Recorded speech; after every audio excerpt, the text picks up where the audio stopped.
Hello everyone, welcome back to my YouTube channel. तो हमने अपनी जो ये प्लेलिस्ट हमारी चल रही थी बेसिक्स ऑफ मैथमेटिक्स नाम से, वो हमने कंप्लीट कर ली है। जो मैं चाहता था कि आप 11th का कोर्स पढ़ने से पहले आपका एक बेस बन जाए, आपको एक ओवरव्यू हो जाए कि आप 11th 12th में क्या क्या चीजें पढ़ेंगे। हमने बेसिक्स ऑफ मैथमेटिक्स करी, जो हमारी प्लेलिस्ट है उसके अंदर हमने ऐसे टॉपिक कवर करे जो आपके आने वाले जो 2 साल हैं, आपकी 11th और 12th, उसमें आपकी बहुत मदद करेंगे। और ये चीज जो है ये आपको धीरे धीरे दिखेगी जब हम चैप्टर पढ़ेंगे। आज से हम अपना पहला चैप्टर शुरू कर रहे हैं। अब इसके बाद हम एक एक करके चैप्टर्स उठाएंगे और खत्म करते चले जाएंगे। बहुत अच्छे तरीके से आपको एक एक चैप्टर क्लियर होगा, आपको रोज की रोज होमवर्क मिलेगा एंड करना उसे ढंग से आप प्रैक्टिस करोगे तो आपको आराम से पूरी पकड़ बन जाएगी उस चैप्टर पे। और पूरे आपके कॉन्सेप्ट क्लियर कराऊंगा, सब चीजें ढंग से होंगी बिल्कुल। आज से हम चैप्टर शुरू कर रहे हैं। जो पहला चैप्टर हम पढ़ने वाले हैं वो है सेट। किसी भी चैप्टर को पढ़ने से पहले जरूरी है कि हम जाने उस चैप्टर की इंपॉर्टेंस क्या है, उसको पढ़ना जरूरी क्यों है। सेट की अगर मैं बात करूं तो सेट वो चैप्टर है जो आपको क्वेश्चन समझने में मदद करेगा। इससे मैं क्या कहना चाहता हूं, मैं ये कहना चाहता हूं कि अभी तक आप 10th तक पढ़ते हुए आ रहे थे तो मैथ के जो क्वेश्चन होते थे उसमें आपको सीधा सीधा दिख जाता था। आपको एक्स की वैल्यूज दे दी जाती थी या कुछ भी होता था, आपके पास वैल्यूज जो होती थी वो दी हुई होती थी। लेकिन अब जब आप 11th 12th में आ गए हैं तो आपको आने वाले 2 सालों में कोई भी ऐसा क्वेश्चन नहीं मिलेगा जिसमें आपको सीधा सीधा कुछ दे दिया जाएगा। क्वेश्चन में आपको क्वेश्चन क्या देना चाह रहा है, वो क्या कहना चाह रहा है, वो जो चीज आपको समझ आएगी वो समझ आएगी सेट की मदद से। अगर मेरे जो सर है जिनसे मैं पढ़ा हूं मैथ्स, वो कहते थे सेट एक तरीके से भाषा है। भाषा कैसे है? जैसे आपसे आप क्या कह रहे हो वो चीज समझने के लिए मेरे को आपकी लैंग्वेज आनी चाहिए नहीं आनी चाहिए। सिमिलरली अगर आपको मैथ को समझना है, आपको समझना है कि क्वेश्चन क्या कह रहा है, क्वेश्चन क्या चाह रहा है हमसे, तो आपको सेट आना चाहिए। सेट क्या है? मैथ की भाषा है। अगर आपको सेट आते हैं तो आप क्वेश्चन को समझ पाओगे, क्वेश्चन क्या कह रहा है आप उस चीज को समझ पाओगे और फिर उसके हिसाब से आप काम कर पाओगे। तो जो मेरे सर कहते थे वो क्या कहते थे कि सेट क्या है? भाषा है। और इस वजह से ही सेट जो है वो एक बहुत इंपॉर्टेंट चैप्टर है। बोर्ड के पर्सपेक्टिव से तो है ही, लेकिन जेईई मेंस और एडवांस की पर्सपेक्टिव से बोलूं तो अगर किसी बच्चे को सेट नहीं आता है तो आप ऐसे समझ लीजिए कि जेईई में आने वाले जो क्वेश्चन है उसमें उसे समझ ही नहीं आएगा कि हमें क्या दे रखा है क्या नहीं दे रखा है और हमें क्या निकालना है। आने वाले 2 साल आपके आंसर्स भी आप सेट के रूप में निकालोगे, आपको जो देगा क्वेश्चन वो भी चीज आपको सेट मिलेगी। मतलब जो टोटल बात हमसे करेगा ना क्वेश्चन, वो सिर्फ और सिर्फ एक ही भाषा में करेगा और वो भाषा क्या है? सेट। इसीलिए इस चैप्टर को समझना बहुत इंपॉर्टेंट है और हम इस चैप्टर को स्टार्टिंग से बिल्कुल स्ट्रॉन्ग बना के चलेंगे। पूरा ध्यान बोर्ड पे रखना। वीडियो अगर अभी स्टार्ट कर दिए देखना तो पूरी एक शॉट में देखना। ये बिल्कुल नहीं करना कि आधी वीडियो देखी फिर आधी बाद में देख रहे हैं। कुछ खाना है पीना है अभी जाओ खाओ आराम से, लेकिन पूरी वीडियो जब चल रही है तो कहीं पे भटकने नहीं है, ढंग से बिल्कुल नोट्स बनाने हैं और बिल्कुल ढंग से बोर्ड पे ध्यान देते हुए देखना है पूरी वीडियो को एक शॉट में। अगर आप ध्यान नहीं दोगे चैप्टर में तो आपके चैप्टर वीक रहेंगे। पूरे स्टार्टिंग से ध्यान दो चैप्टर्स को पढ़ते हुए, आपके चैप्टर्स क्या रहेंगे? स्ट्रॉन्ग रहेंगे। शुरू कर रहे हैं सेट के साथ। सबसे पहले समझते हैं सेट होता क्या है। तो जो सेट की डेफिनेशन है वो डेफिनेशन खुद में सफिशिएंट है आपको समझाने के लिए सेट क्या है। वो डेफिनेशन है set is a collection of well defined data. Set क्या है? कलेक्शन है किसका? डेटा का। पर वो डेटा कोई ऐसा वैसा डेटा नहीं है। वो डेटा कैसा है? वो डेटा है वेल डिफाइंड डेटा। ये जो वर्ड है ना वेल डिफाइंड, इसकी बहुत इंपॉर्टेंस है सेट में। मैंने क्या कहा? Set is a collection of well defined data. अब वेल डिफाइंड डेटा से मैं क्या कहना चाह रहा हूं वो चीज मैं आपको समझाता हूं। फॉर एग्जाम्पल मैंने आपसे कहा नेचुरल नंबर्स क्या होते हैं जो 6 से छोटे हो। नेचुरल नंबर्स बताओ जो 6 से छोटे हो। तो हम सभी को पता है नेचुरल नंबर्स क्या होते हैं? 1 2 3 4 5 6 एंड सो ऑन। 6 से छोटे नेचुरल नंबर्स कौन से हैं? तो 1 2 3 4 एंड 5। तो अगर मैं आपसे बोलूं कि मेरे को नेचुरल नंबर्स लेस देन 6 का एक कलेक्शन बना के दो, तो वो नेचुरल नंबर्स क्या होंगे? 1 2 3 4 एंड 5। क्लियर है ये चीज? ये जो डेटा है इस डेटा में पैरामीटर्स हैं। पैरामीटर से क्या मतलब मेरा कि हमें पता है 2 चीजें हमें देखनी। पहला कि वो जो नंबर होने चाहिए वो क्या होने चाहिए? नेचुरल नंबर होने चाहिए, ठीक है। और दूसरा वो नंबर्स क्या होने चाहिए? छोटे होने चाहिए 6 से। तो ये जो पैरामीटर्स हैं इनके बेसिस पे हमने ये नंबर सिलेक्ट करें, इनके बेसिस पे हमने जो हमारा आउटपुट है, जो हमारे एलिमेंट्स हैं, इनको डिसाइड करा है कि ये नंबर्स हक है इनको कलेक्शन का पार्ट होने का। समझ आया? ठीक है। लेकिन अगर मैं आपसे बोलूं मेरे को एक कलेक्शन बना के दो, किसका? Dangerous animals of the world. किसका कलेक्शन बना के दो? Dangerous animals of the world. कौन से जानवर जो खतरनाक हैं, जो जानवर खतरनाक है उनका एक सेट बना के दो। अब ये जो मैंने जिस चीज का आपको कलेक्शन बनाने को बोला है, ये चीज वेल डिफाइंड डेटा नहीं है। इसका जो आंसर होगा वो एक वेल डिफाइंड डेटा नहीं है। वो क्यों? जो चीज है डेंजर, हो सकता है किसी के लिए एक छोटी सी कैट भी डरावनी हो सकता है किसी के लिए एक डॉग डरावना हो सकता है किसी के लिए एक चूहा भी डरावना हो। मतलब हर किसी के लिए ये जो वर्ड है ना डेंजर, इसका अलग अलग मतलब है। किसी के लिए कोई जानवर डरावना है, किसी के लिए कोई जानवर डरावना है। समझ आ रही है ये चीज? मतलब ये जो वर्ड है ना, ये कोई पैरामीटराइज वर्ड नहीं है। मतलब इसमें हमें पता नहीं है कि इससे ऊपर अगर जानवर का डर होगा तो वो डरावना कहलाया जाएगा, इससे नीचे होगा तो वो डरावना नहीं होगा। हमारे पास कोई पैरामीटर नहीं है। हर किसी के लिए जो डेंजर एनिमल है वो अलग अलग हो सकता है। तो इस तरीके के डेटा कि good looking boys of the class, good looking girls of the class, या फिर dangerous animals of the world, ये जो टाइप के जो डेटा होते हैं ये वेल डिफाइंड डेटा नहीं है। ये डिफरेंशिएट करता है पर्सन टू पर्सन। तो ये डेटा वेल डिफाइंड नहीं है। इसलिए इस डेटा का अगर मैं कलेक्शन बनाऊंगा तो वो कलेक्शन क्या नहीं कहलाएगा? वो सेट नहीं कहलाएगा। लेकिन अगर मैं इस डेटा का कलेक्शन बनाऊंगा तो वो क्या कहलाएगा? सेट कहलाएगा। क्यों? क्योंकि डेटा क्या है? वेल डिफाइंड डेटा है। आपकी जो फर्स्ट एक्सरसाइज है हार्डी शर्मा की 1.1, वो पूरी इसी चीज पे बेस्ड है कि वेल डिफाइंड डेटा कौन सा है और वेल डिफाइंड डेटा कौन सा नहीं है, किसका सेट बनाया जा सकता है, किसका सेट नहीं बनाया जा सकता है। तो आज का आपका एक होमवर्क तो पक्का हो गया है अभी से। वो क्या है? आरडी शर्मा की एक्सरसाइज 1.1 नोट कर लो। ये कंप्लीट हो जानी चाहिए पूरी तरीके से। और जो होमवर्क बता रहा हूं अगर पूरे ढंग से करोगे डिटर्मिनेशन के साथ में, तो आपको कोई नहीं रोक सकता कोई भी चैप्टर में अच्छी पकड़ बनाने से। ठीक है? जो बता रहा हूं उसको करते चलो साथ साथ, आपके अच्छे के लिए ही हो रही है सारी चीजें। तो ये जो चीज है एक्सरसाइज, ये जो है 1.1, ये मात्र इतनी नॉलेज से आपका कंप्लीट हो जाएगी। आपको सिर्फ इतना दिमाग लगाना है कौन सा डेटा वेल डिफाइंड होता है, कौन सा डेटा वेल डिफाइंड नहीं है। वेल डिफाइंड डेटा का सेट बनाया जा सकता है और वेल डिफाइंड डेटा जो नहीं है उसका सेट नहीं बनाया जा सकता। अब हम समझते हैं सेट को लिखा कैसे जाता है। तो देखो, अगर हमसे कोई यही चीज बोले कि नेचुरल नंबर्स, क्या नेचुरल नंबर्स जो कि क्या है 6 से छोटे हैं, इनका एक सेट बना के दो मेरे को, तो सेट को हमेशा कैपिटल लेटर से रिप्रेजेंट करा जाता है। जैसे ए हो गया, बी हो गया, सी हो गया, इनसे कैपिटल लेटर से रिप्रेजेंट करा सकता है। ये नाम कहलाता है सेट का। तो मैंने आपसे कहा कि मैं एक सेट बना रहा हूं ए, एक सेट है ए, और उसमें मैं कैसे एलिमेंट्स रखूंगा? एलिमेंट्स रखूंगा जो नेचुरल नंबर हो और नेचुरल नंबर 6 से छोटे हो। तो कैसे लिखना होता है? नेचुरल नंबर 6 से छोटे तो 1 2 3 4 5, और ये सारी चीजों को कर्ली ब्रेसेस के अंदर आप लिख दोगे अगर, तो ये कहलाता है एक सेट। इस तरीके से एक सेट को लिखा जाता है। एक सेट को हमेशा कर्ली ब्रेसेस के अंदर लिखा जाता है, और उसके जो एलिमेंट्स होते हैं यहाँ पे 1 2 3 4 और 5 क्या है? एलिमेंट्स है किसके? सेट ए के।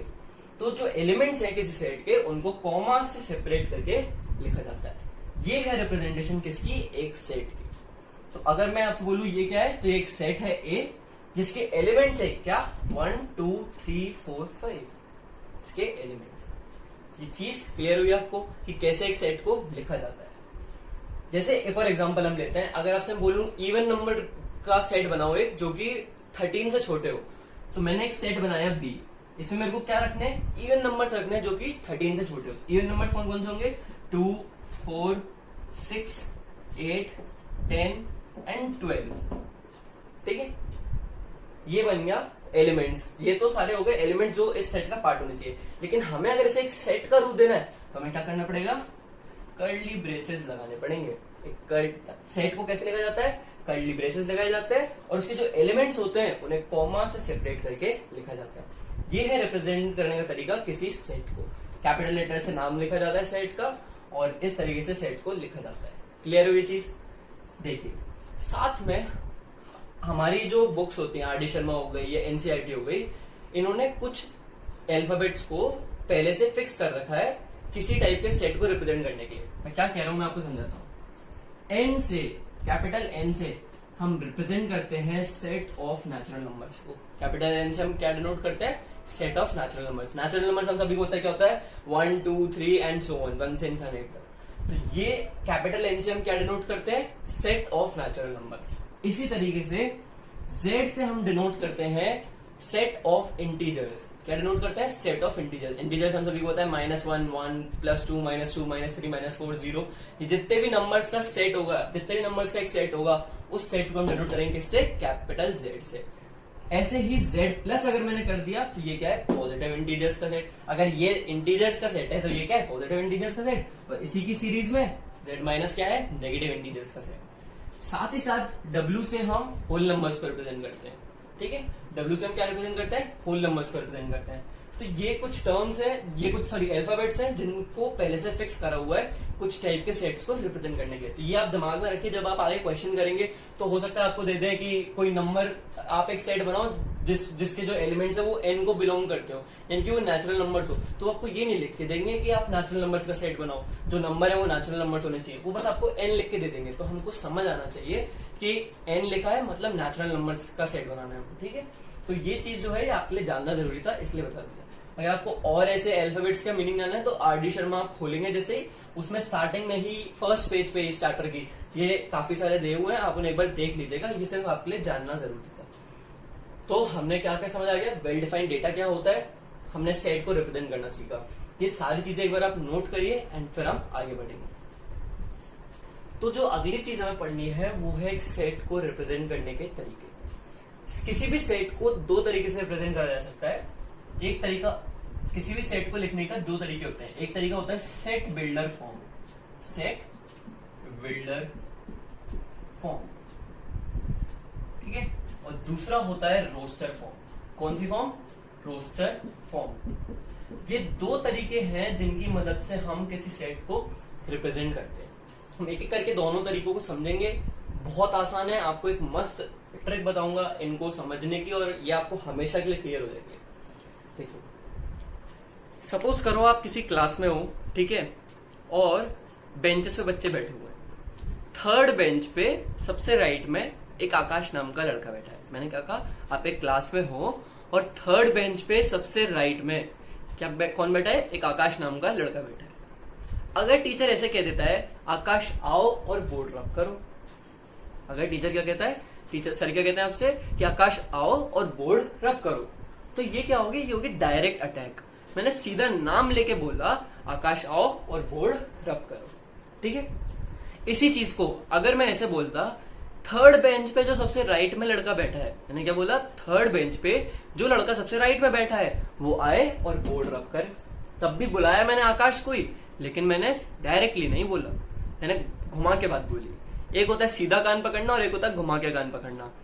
तो जो सीधा कान पकड़ने वाली चीज है, जो डायरेक्ट अटैक वाली चीज है, नाम लेके बोलने वाली चीज है, वो काम किसमें होता है? रोस्टर फॉर्म में होता है। रोस्टर फॉर्म में हम डायरेक्ट अटैक करते हैं, सीधा सीधा लिखते हैं एलिमेंट्स को। और सेट बिल्डर फॉर्म में, ये बिल्डर है, सॉरी बिल्डर नहीं है, सेट बिल्डर फॉर्म में हम क्या करते हैं? इनडायरेक्ट अटैक करते हैं। हम इसमें हम नाम लेके नहीं, हम बोलेंगे थर्ड बेंच पे जो कॉर्नर में लड़का है वो आए। सेट बिल्डर फॉर्म में वो चीज होती है, इनडायरेक्ट अटैक होता है। अब समझते हैं कि मैं ये चीज कैसे कह रहा हूं। तो देखिए, रोस्टर फॉर्म की अगर मैं बात करूं, रोस्टर फॉर्म की, तो हम वही सेट ले लेते हैं जो अभी हम स्टार्टिंग से पढ़ते हैं, क्या? Natural numbers less than 6। अगर इसका हमें एक सेट बनाना है तो रोस्टर फॉर्म में उस सेट को लिख दिया जाएगा कैसे? जैसे अभी हमने लिखा था 1 2 3 4 5 6। ये जो फॉर्म हमने अभी अभी देखी थी, जिसमें हम लिख रहे थे अभी सेट को, ये फॉर्म क्या कहलाती है? रोस्टर फॉर्म कहलाती है। रोस्टर फॉर्म में सीधा सीधा बस कर्ली ब्रेसेस लगा के कॉमा से एलिमेंट को सेपरेट करके लिख दिया जाता है किसी भी सेट को। ये जो तरीका है किसी सेट को लिखने का, ये तरीका क्या है? Roster form. क्लियर हुई चीज? दूसरा सेट हमने एक और पढ़ा था, इसमें क्या पढ़ा था? इवन नंबर्स का सेट, जो कि इवन नंबर्स क्या वो लेस देन हो 13 से। तो 2 4 6 8 10 12 क्या है? ये एक और सेट है, और ये किस फॉर्म में है? रोस्टर फॉर्म में। वही बात करें सेट बिल्डर फॉर्म की, सेट बिल्डर फॉर्म आपको समझना है, ध्यान दीजिएगा बोर्ड पे। सेट बिल्डर फॉर्म में कैसे लिखते हैं हम सेट को? तो सेट का नाम मान लो मैंने कहा ए ही है, ठीक है, इसको ऐसे लिखा जाता है x, ये साइन लगाया जाता है और फिर जो ये एलिमेंट्स है उनका डिस्क्रिप्शन लिखा जाता है। अब ये जो एलिमेंट्स थे ये असल में थे क्या, ये थे नेचुरल नंबर्स और ये क्या थे, साथ ही साथ छोटे भी थे, किससे, 6 से। तो x बिलोंग्स टू n, मैंने क्या कहा, n से आपको कई बार बताया जाएगा कि नेचुरल नंबर। अब मैं एक एक पूरा एक समझाऊंगा कि ये क्या है, कैसे ये लिखा हो जा रहा है। साथ ही साथ x क्या है, छोटा भी है किससे, नेचुरल नंबर्स लेस देन 6 ना, तो 6 नहीं आएगा यहाँ पे, ठीक है, तो लेस देन 6। अब देखो इसको हम पढ़ते हैं और समझते हैं क्या है ये, क्या हो गया, ठीक है। ए से सेट को रिप्रेजेंट करते हैं, कोई दिक्कत नहीं, कैपिटल ए से सेट को रिप्रेजेंट कर दिया। हमें पता है सेट को कैसे लिखा जाता है, कर्ली ब्रेसेस में लिख दिया। अब ये अंदर का क्या चल रहा है ये समझते हैं। एक्स जो है, एक्स वो क्या करता है, ए के सारे एलिमेंट्स को रिप्रेजेंट करने का हक है उसे। मतलब एक्स जो है वो ए के अंदर जितने भी एलिमेंट्स है उन सबको रिप्रेजेंट करता है। x1 भी है, x2 भी है, x3 भी है, x4 भी है, x5 भी है। x क्या करता है, ए के सारे एलिमेंट्स को, किसी भी सेट के सारे एलिमेंट्स को रिप्रेजेंट करने का काम करता है इधर, ठीक है। तो x क्या कर रहा है, रिप्रेजेंट कर रहा है सारे एलिमेंट्स को, रिप्रेजेंट्स ऑल एलिमेंट्स, ठीक है, समझ जाना, ठीक है। एक्स क्या कर रहा है, रिप्रेजेंट कर रहा है सारे एलिमेंट को। ये जो सिंबल है इसे हम पढ़ते हैं क्या, सच दैट। क्या पढ़ते हैं इसे हम, सच दैट। तो अगर हम देखें यहां तक तो हमारा क्या हो गया, x is such that, x कुछ इस तरीके से है। एक्स क्या करता है, सारे एलिमेंट्स को रिप्रेजेंट करता है, किसके, एक सेट को, ए सेट के सारे एलिमेंट्स को रिप्रेजेंट करता है वो। तो हमने कहा एक्स कुछ इस तरीके से है। अब अगर हम एक्स के बारे में बता देंगे कि एक्स कैसा है, तो एक तरीके से हमने सारे एलिमेंट्स के बारे में बता दिया ए सेट के, ठीक है, वही काम हम यहाँ पे कर रहे हैं। हमने क्या कहा, x is such that, x कुछ इस तरीके से है। ये जो सिंबल है, ये सिंबल कहलाता है बिलोंग्स टू। क्या कहलाता है ये, बिलोंग्स टू, ठीक है। तो x बिलोंग्स टू n, यानी कि x किसको बिलोंग कर रहा है, नेचुरल नंबर्स के सेट को, यानी कि x एक नेचुरल नंबर है। x नेचुरल नंबर के अलावा कुछ और नहीं हो सकता। एक कंडीशन तो क्या होगी x के लिए, x एक नेचुरल नंबर होगा। साथ ही साथ कॉमन अगर के दूसरी कंडीशन क्या लिखी है, x की जो वैल्यू है वो क्या होगी, छोटी होगी 6 से। अब ऐसे नेचुरल नंबर्स जो नेचुरल नंबर भी है और साथ ही साथ 6 से छोटे भी है, वो कौन से है, 1 2 3 4 5। इसलिए ये जो चीज लिखी है, ये जो हमने यहाँ पे लिखा हुआ है, ये असल में किन एलिमेंट्स के लिए लिखा हुआ है, वो असल में यही चीज लिखी हुई है ये। इसको अगर आप ध्यान से देखोगे तो असल में यही सारे एलिमेंट्स हैं। एक्स की जो वैल्यूज निकल के आएंगी वो यही सारी निकल के आएंगी, पर यहाँ पे हमने सीधा लिख दिया, यहाँ पे हमने डायरेक्ट अटैक कर दिया, सीधा सीधा सारे एलिमेंट्स को लिख दिया। लेकिन यहाँ पर हमने क्या करा है, यहाँ पे हमने घुमा फिरा के वही सेम चीज लिखी है। ये इसका भी अगर आप बात करोगे, आप बोलोगे ए सेट के एलिमेंट क्या क्या है, तो ए सेट के एलिमेंट क्या है, 1 है, 2 है, 3 है, 4 है और 5 है। लेकिन यहाँ पे हमने डायरेक्टली नहीं लिखी ये चीज, हमने घुमा फिरा के लिखी। मैं एक बार फिर से आपको समझाता हूँ इस लाइन का क्या मतलब है। X is such that, x कुछ इस तरीके से है, एक्स बिलोंग करता है नेचुरल नंबर को, यानी कि एक्स क्या है, एक नेचुरल नंबर है, ठीक है। साथ ही साथ एक्स क्या है, 6 से छोटा भी है, यानी कि ऐसे सारे नेचुरल नंबर्स जो 6 से छोटे हो वो किस सेट का पार्ट होंगे, वो किस सेट के एलिमेंट होंगे, ए सेट के एलिमेंट होंगे। ये है इस लाइन का मतलब।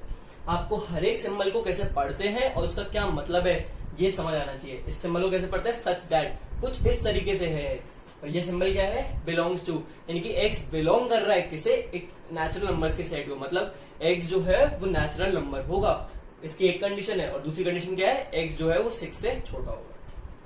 और एक्स क्या करता है, यहाँ पे रिप्रेजेंट करता है हर एक एलिमेंट को ए सेट के। ये सारी चीजें आपके लिए बहुत इंपॉर्टेंट है। अगर मैं दूसरी वाली चीज जो है इसे भी इस फॉर्म में लिखना चाहूं तो ध्यान से देखिएगा कैसे हम उस वाले चीज को एक सेट के इस सेट बिल्डर फॉर्म में लिखेंगे। तो मैंने कहा एक सेट है बी, ठीक है, एक सेट है बी, और ये क्या है, सारे इवन नंबर से। पहले तो मैं यही सारा काम कर देता हूं। तो मैंने कहा एक्स से मैं डिनोट कर रहा हूं हर एक एलिमेंट को जो बी का पार्ट है, ठीक है। तो एक्स कुछ इस तरीके से है, जो बी के एलिमेंट्स हैं वो कुछ इस तरीके से हैं कि वो सारे एलिमेंट्स बराबर है किसके, 2p के। वो सारे एलिमेंट्स बराबर है 2p के, जहां पर p जो है वो बिलोंग करता है नेचुरल नंबर को, साथ ही साथ p क्या है, छोटा है 7 से। अब आप कहोगे क्या लिख गए सर आप, हमें तो समझ ही नहीं आया। देखो बहुत पेशेंस के साथ आपको समझना है, पूरी यही चीज लिखी है, हर एक एलिमेंट निकालोगे आप बी सेट का तो यही सारे आएंगे, लेकिन बस ध्यान देना कैसे लिखा है ये चीज, ये लिखना, ये तरीका, ये आपको समझना है बस कि कैसे आपको लिखना है। देखो ये यहाँ तक कोई दिक्कत नहीं है, एक्स कुछ इस तरीके से है, ये तो आपको करना ही करना है हर बार आप सेट हुए तो, कि आपको बताना है ना कि हमारा जो रिप्रेजेंटेटर है वो क्या है। यहाँ पे एक्स की जगह वाई हो सकता है, जेड हो सकता है, कुछ भी हो सकता है। मैंने बोला एक्स रिप्रेजेंट कर रहा है बी के सारे एलिमेंट्स को, और वो सारे एलिमेंट्स कुछ इस तरीके से हैं कि वो बराबर है किसके, x इक्वल टू 2p के, मतलब x की जो वैल्यू होगी वो किसके इक्वल होगी, 2p के इक्वल होगी। लेकिन जो p है वो किसको बिलोंग कर रहा है, नेचुरल नंबर को, यानी कि p की वैल्यू क्या क्या हो सकती है, 1 2 3 4 एंड सो ऑन। लेकिन ये सारी वैल्यू p की नहीं हो सकती, क्यों, क्योंकि p पे एक और रेस्ट्रिक्शन लग गया, वो क्या है, p की वैल्यू साथ ही साथ में छोटी है किससे, 7 से। तो नेचुरल नंबर है p और साथ ही साथ क्या है, छोटा भी है 7 से। तो p की क्या क्या वैल्यूज हो सकती है, 1 2 3 4 5 एंड 6, ये सारी वैल्यूज पॉसिबल है किसकी, p के लिए। अब अगर मैं एक एक करके यहाँ पे p की वैल्यू रखता जाऊंगा, जैसे 1 रखी तो x की वैल्यू क्या आई 2, 2 रखी तो x की वैल्यू क्या आई 4, 3 रखी तो 6, 4 रखी तो 8, 5 रखी तो 10 और 6 रखी तो 12, और ये सारी वैल्यूज किसकी हो गई, x की हो गई। और x क्या रिप्रेजेंट कर रहा था, x रिप्रेजेंट कर रहा था b के एलिमेंट्स को। असल में अल्टीमेटली बी के एलिमेंट्स क्या निकल गया है, बी के एलिमेंट्स निकल गया है 2 4 6 8 10 12। ये जो लिखने का तरीका है ये आपको समझना है, ये कैसे लिखा जा रहा है। x कुछ इस तरीके से है कि वो बराबर है x इक्वल टू 2p के, जिसमें p जो है वो बिलोंग कर रहा है नेचुरल नंबर्स को, p एक नेचुरल नंबर है खुद में, और वो जो p है वो क्या है, 7 से छोटा भी है। तो ये है ओवरऑल तरीका इस सेट को सेट बिल्डर फॉर्म में लिखने का। रोस्टर फॉर्म डायरेक्ट अटैक, सीधा नाम लेके बोलना आओ और बोर्ड रब करो। सेट बिल्डर फॉर्म घुमा के बोलना, थर्ड बेंच पे जो कॉन्डरमिनेट का बैठा है आए और बोर्ड रब कर। एक और एग्जांपल देखते हैं इसको मिटाने के बाद, किसका, सेट बिल्डर और रोस्टर फॉर्म पे, ठीक है। आपको ये चीज और अच्छे से एक बार क्लियर हो जाएगी। आपकी जो एक्सरसाइज है आरडी शर्मा में 1.2 वो पूरी इसी पे बेस्ड है, वो भी आपके होमवर्क में इंक्लूड हो चुकी है, वो भी एक्सरसाइज खत्म हो जानी चाहिए इस वीडियो को देखने के बाद, ठीक है। रोस्टर फॉर्म में फिर से आपको एक वो देता हूं मैं, क्या बोलते हैं, एक सेट बना के देता हूं, और फिर हम उसे ट्राई करेंगे किसमें लिखने का, सेट बिल्डर फॉर्म में। तो सपोज करो एक सेट दे रखा है हमें a, ठीक है, रोस्टर फॉर्म में, और वो सेट कैसे है, 1/2 2/3 3/4 4/5 और 5/6। मतलब ये सेट दे रखा है हमें किसमें, रोस्टर फॉर्म में, और बोला है इसको सेट बिल्डर फॉर्म में लिखो, ठीक है। तो लिखना चालू करते हैं। सेट का नाम दे देते हैं, पहले ए दे दिया मान लो, ठीक है। फिर एक चुनते हैं जो सारे एलिमेंट्स को रिप्रेजेंट करेगा, तो एक्स को ले लिया मैंने, एक्स सारे एलिमेंट को रिप्रेजेंट कर रहा है किसके, सेट ए पे। अब एक्स के बारे में बताना पड़ेगा, तो x is such that, x कुछ इस तरीके से है। अगर आप ध्यान से देखो तो असल में हो कह रहा है, जो नंबर ऊपर है उसी का +1 नीचे है, 2/2 + 1 3/3 + 1 4/4 + 1 5/5 + 1। तो x कुछ इस तरीके से है कि x बराबर है p/p + 1 के, p/p + 1 के, जहां पर p जो है वो बिलोंग कर रहा है नेचुरल नंबर को। क्यों, क्योंकि देखो p की शुरुआत कहां से हो रही है, 1 से, 1 2 3 4 5 1 से शुरुआत हो रही है। p बिलोंग कर रहा है नेचुरल नंबर को, साथ ही साथ में मैं मिटा रहा हूं अभी के लिए, ठीक है। p बिलोंग कर रहा है नेचुरल नंबर को, साथ ही साथ में जो p है वो क्या है, छोटा है किससे, 5 से। देखो 1 2 3 4 5 सॉरी 6 से, तो p की वैल्यू कहां तक जा रही है, 6 तक जा रही है। तो ये जो डिस्क्रिप्शन है पूरा, ये किस सेट का है, ये इस सेट का है। अगर आप नहीं विश्वास करते तो आप देखो, p की वैल्यू नेचुरल नंबर है, साथ ही साथ 6 से छोटी भी है। p की क्या क्या वैल्यूज पॉसिबल है, 1 2 3 4 5, और x इसके इक्वल है p/p + 1 के, तो रख दो एक एक करके, तो 1/1 + 1 यानी कि 1/2 आ गया, 2 रखोगे तो 2/2 + 1 यानी कि 2/3 आ गया, and so on. Last element 5 रखोगे तो 5/5 + 1 यानी कि 5/6 आ गया। तो ये जो सेट को लिखने का तरीका है कि a एक सेट है जिसमें x जो है वो उसके सारे एलिमेंट्स को रिप्रेजेंट कर रहा है। x is such that, x कुछ इस तरीके से है कि x की वैल्यू बराबर है किसके, p/p + 1 के, जहां पर p जो है वो एक नेचुरल नंबर है, p नेचुरल नंबर को बिलोंग करता है, और साथ ही साथ p क्या है, छोटा भी है किससे, 6 से। ये जो पूरी चीज है ये इस सेट को सेट बिल्डर फॉर्म में लिखा है मैंने। ये आपको ढंग से समझ आना चाहिए कैसे सेट बिल्डर फॉर्म लिखा जाता है, कैसे रोस्टर फॉर्म लिखा जाता है। मैंने आपको बता देता हूँ। आपका होमवर्क आज का क्या है, आरडी शर्मा की एक्सरसाइज 1.1 और 1.2, ये दोनों एक्सरसाइज आपकी पूरी तरीके से कंप्लीट हो जानी चाहिए। आज जो पढ़ाया है मैंने, ये पढ़ने के बाद ढंग से समझने के बाद आपके लिए ये जो दोनों एक्सरसाइज हैं ये बहुत आसान है, बहुत आसानी से कंप्लीट हो जाएंगी। बस मेन जो है समझिए ढंग से लॉजिक्स को, ठीक है। अगले लेक्चर में मिलेंगे, सेट का और आगे पढ़ेंगे। अगर आपको वीडियो अच्छी लगी और ढंग से सारी चीजें समझ आई है तो जरूर लाइक करना यार, और चैनल को सब्सक्राइब नहीं कर रहा है अभी तक तो सब्सक्राइब भी करो। मेरे को पता तो चलना चाहिए कौन देख रहा है, कितने लोग देख रहे हैं, कितने लोग नहीं देख रहे हैं। और अगर वीडियो अच्छी लगे तो कमेंट में भी मेरे को बताया करो कि आपको चीजें ढंग से समझ आई नहीं आई। ये सारी चीजें मेरा मोराल बूस्ट करती है कि हाँ बच्चे देख रहे हैं, उन्हें समझ आ रही है चीजें, ठीक है। तो अगर वीडियो अच्छी लगी तो कमेंट में बताना, लाइक करना एंड चैनल को सब्सक्राइब करना। ऑल्सो अपने दोस्तों के साथ शेयर करो, उन्हें भी सीखने का मौका दो, उन्हें भी बताओ कि हाँ यहाँ पे मैथ्स पढ़ाई जा रही है, अच्छे से पढ़ाई जा रही है। और चैप्टर अभी भी शुरू हुए तो आप लोग साथ में बस बने रहना, एक एक करके सारे चैप्टर्स उठाएंगे, पूरा कोर्स कवर करेंगे, ठीक है। तो आज की वीडियो के लिए इतना ही, मिलते हैं अगली वीडियो में। Thank you very much for watching.